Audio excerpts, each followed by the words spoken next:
right. So what we're looking at is Bank of America, Blackstone, and Discover Card. All right. Now, right away, I want to say that Discover Card is the second largest provider of student loans. And for that reason, I am almost all but completely turned off of Discover.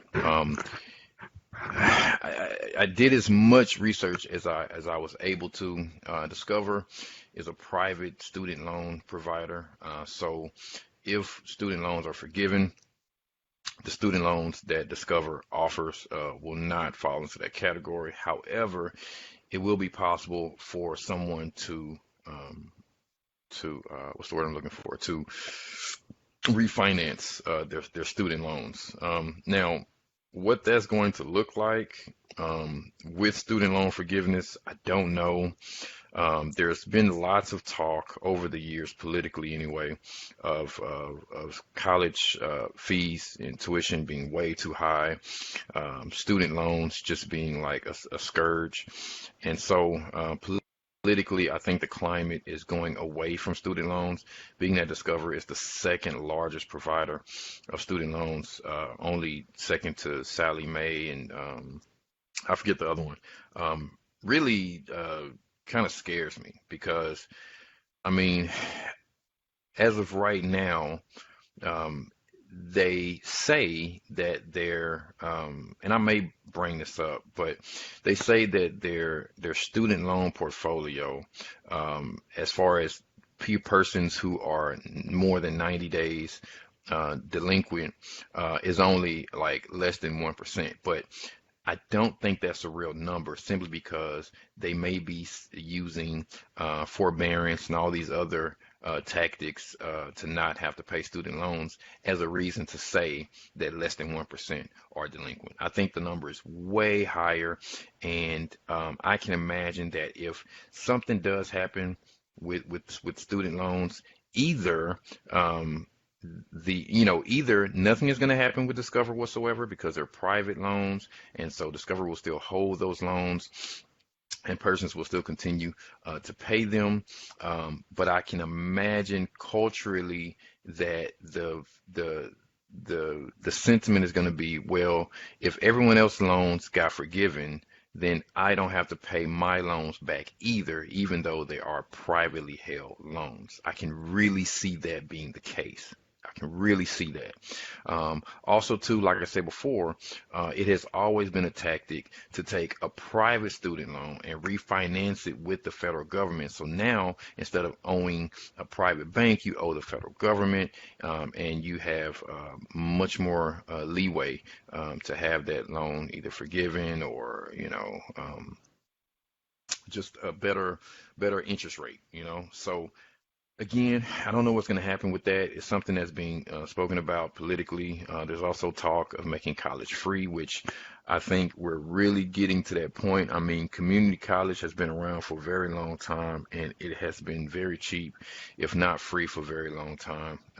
There has been many grants and things of that nature, and federal loans to pay for school otherwise, at the upper levels or whatnot. So I mean, we're going that direction. We really are. So I don't know if that's just going to be a great business to be in. Especially right now with all of this talk going on, right? Now, I do have to say that the student loans is only roughly 10% of their portfolio, but my concern is, again, just market sentiment, right? It's just people saying, oh, student loans are being forgiven. No one's gonna have to pay student loans. And who are the holders of these student loans? Oh, Discover is? Oh, sell the stock. I mean, listen, I don't know if that's gonna happen. It's just something that I can see happening. Okay. Our other options, of course, are Bank of America, which is a neighborhood American, red, white, and blue bank. And then Blackstone, which again is best in class at money management. So what I want to do is take a look at their competitors. Okay, so what we're looking at here is Blackstone's competitors. We got Blackstone, KKR, and if I can, where's my scroll bar here? Oh, there we go.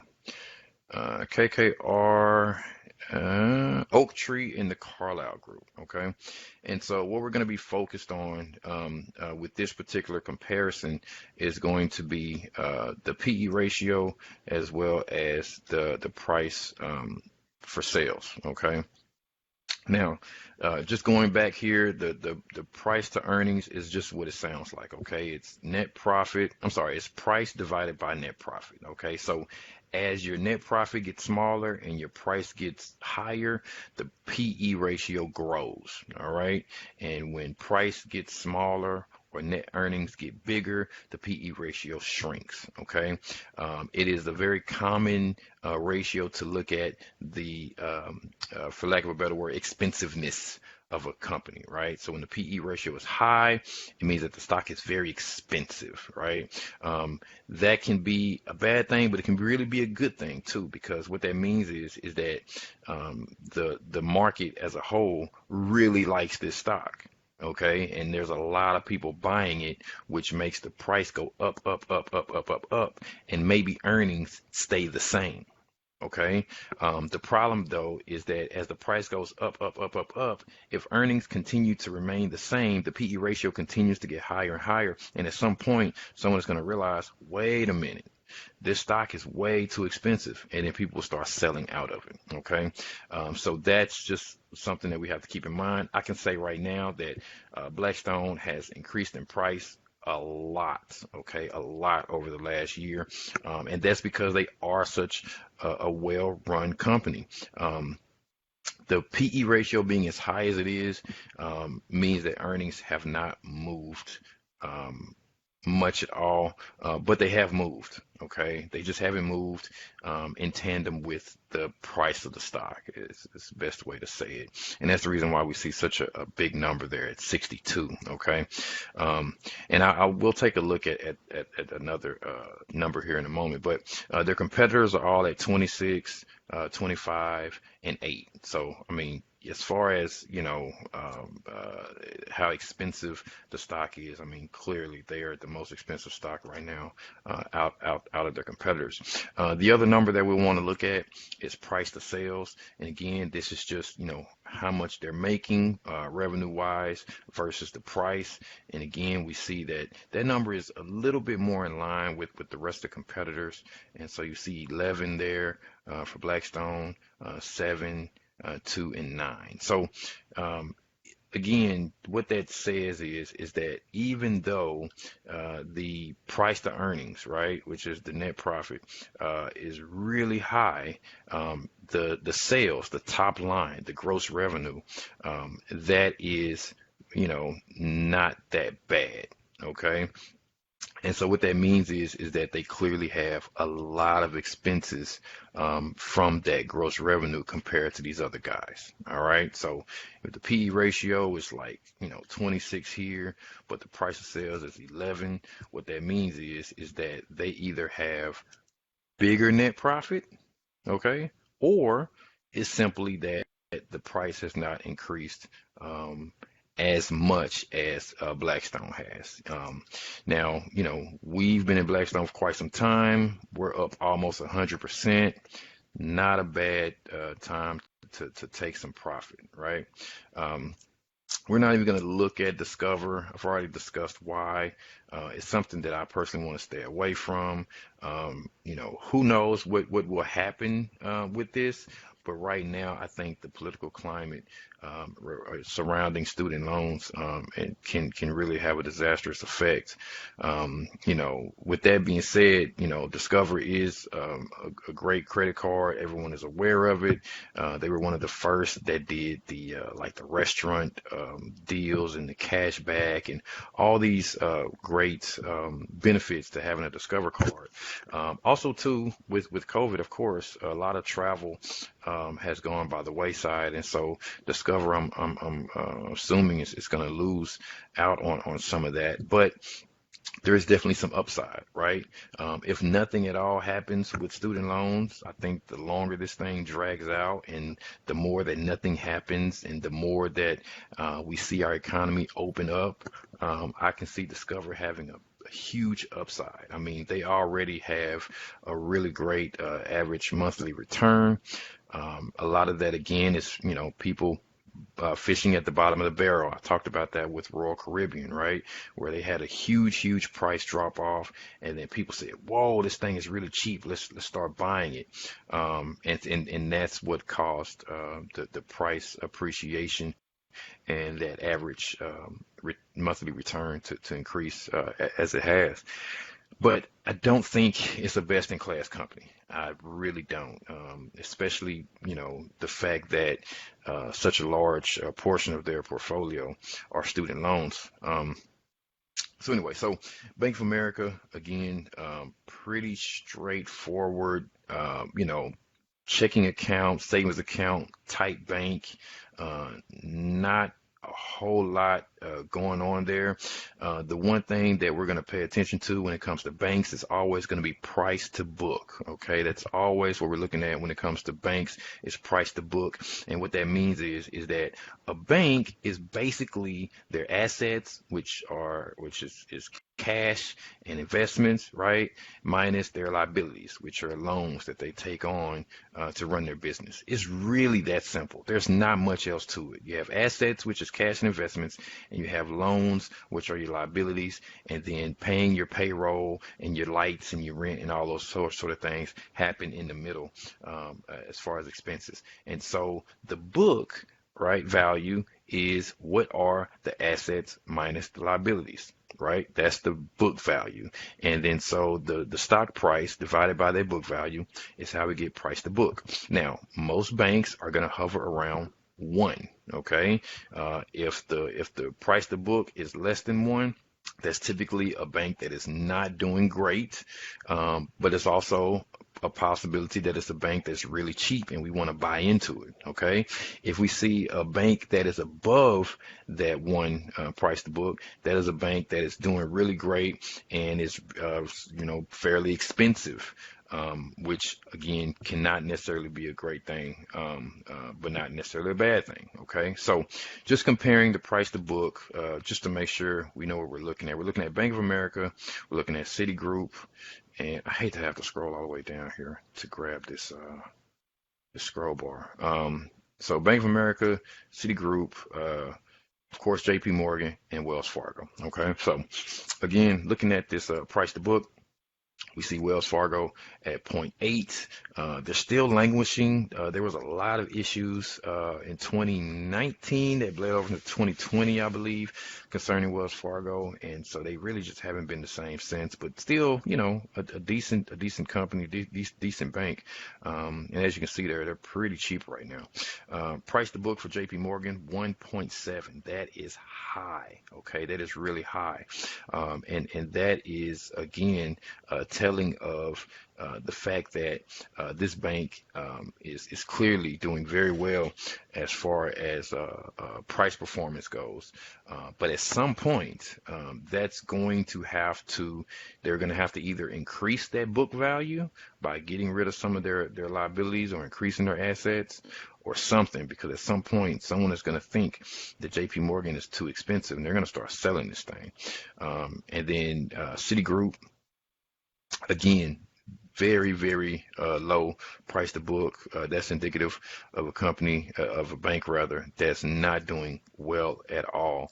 And then we see Bank of America that's hovering right around that one that we like to see. So that's really good. The other thing I want to mention here is that the dividend yield on Bank of America is only 2%. Right now, Blackstone is giving us 5%. And so it is really difficult to get rid of a 5% dividend yield in exchange for a 2% dividend yield. But I think in keeping with what the software is calling for, in keeping with mimicking the portfolio that we're looking forward to, I think we have to follow that, right? So Again, just kind of going back, we have Blackstone, which is really expensive right now, um, and really at the top of its range. Let me show you what that looks like here. So um, again, this is a comparison. We see Bank of America, Blackstone, and Discover here. These are the PE ratios, okay? And we see Blackstone is 66, which is a little different than what Morningstar has, but still in the 60s, right? Um, 5-year high, only 28. Okay, that's a big deal. It means that it has not been um, higher than that there. So this is unprecedented. This is unprecedented. We are in uncharted waters here, and the question becomes, how long do we stay there? See, that's the thing. How long do we stay there? Does the PE ratio continue in the high 60s and 70s? If so, for how long? Because the rest of the industry is not, right? Their competitors are not anywhere near 60 and 70 PE. So something has to give. Either it's the rest of the industry is going to have to catch up, or the price is going to have to fall, or earnings are going to have to dramatically increase. But something has to happen to bring that PE ratio further down. And you see here the 5-year low is 10, giving us an average of roughly 20. And so we're 3 times the average. And so just looking at that PE ratio, I think this is a good time to get out of this thing and make a profit. I mean, that's the name of the game: buy low, sell high. And so, I mean, if you want to know what a stock looks like at its high, this is it. This is it. When the PE ratio is double its 5-year high, when it's 3 times its average, this is it. This is it. So, Bank of America, again, solid company. It's priced right. We do lose some on the dividend, but we gotta make some money here. So let's see. I want to take a look at some of the other things here. Um, the cash per share, we can't look at that because Bank of America is a bank. These other two companies are not banks at all. So that part won't mean anything at all. What I think is important here, though, is Bank of America has a higher alpha, which means it's going to do good when the market is doing good, and it has a higher beta as well. So it means it's going to do good when the market is doing bad. I mean, we can't lose here. These other numbers here, we're looking at the up moves and down moves. I've spoken about this in previous videos, but up moves is when there's a lot of volume, okay, when there's a lot of buying and selling, how often does the price go up, okay? And so we see that in Blackstone and Discover, that is roughly 60% of the time. For Bank of America, it's slightly lower, 57%. And this is a 3-year average, okay? Now, why that's important is because with all of these companies, there's lots of institutional ownership and there's lots of private ownership, okay? So institutional ownership are other investment firms, other big banks. So when I talk about institutions, I'm talking about huge banking institutions, huge financial firms, okay? The small guys like us and individuals who own this stock usually make up about 5 to 10% of the total ownership, and for some companies even less. So what that really means in a lot of cases is that if there's more institutional ownership than there is private ownership, the price tends to move less, okay? Because those big banks and big financial firms don't do a lot of buying and selling, okay? Versus, someone that's maybe using Robinhood or something like that is probably buying and selling out this thing, every couple months or something, right? So, it is important to look at that number though, just to kind of see what you're getting into, but it's pretty close, okay? The down moves, that is, the percentage of the time that it does not move down. Okay, say that again. The percentage of time that it does not move down. Doesn't mean that it moves up, just means that it does not move down. And so we see that Bank of America is actually a bit higher in that regard.